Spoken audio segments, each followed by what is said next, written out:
This is the smallest car Lexus has ever made. It's called the LBX, and it's the new entry point to the lineup for the Japanese brand. So Lexus is hoping that small can be beautiful and indeed appealing to a bunch of new buyers. They're looking to hopefully appeal to younger buyers, but also people who haven't considered Lexus before. Pricing, key to it obviously, starts at around about $55,000 drive away. And for that, you get a fair bit of equipment. It's hybrid only, so it gets a 3-cylinder, 1.5 litre engine hooked up to an electric motor and makes 100 kilowatts of power. So not massively powerful, but what you do have is really nice torque and flexibility. So when you take off, it does it relatively easily. You still get a bit of that thrum from the 3-cylinder engine. It makes a bit of a characterful noise. A little bit less characterful once you're up to speed. So once you're driving on a freeway or something, for example, it's got a bit of a drone going on, and if you accelerate hard, it's not exactly sexy sounding, but it gets the job done.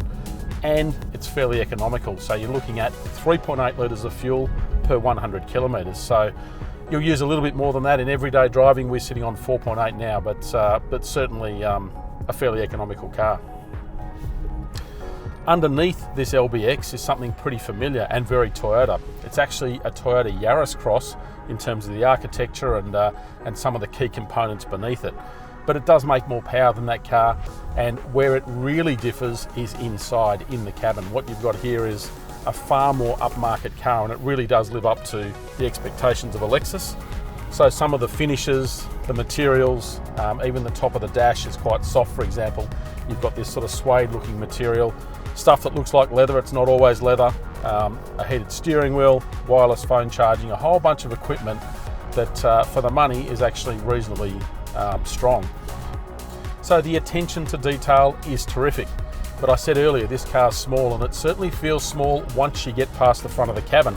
Up here, it's absolutely fine. I've got decent headroom, decent legroom, good adjustability. In the back seats though, you've got a lot less, particularly legroom. It's really tight back there. And the boot, it's also pretty small. But hey, this is not the sort of car that's going to appeal to families. It's the entry point to the range. It's something to try and tempt people into a Lexus.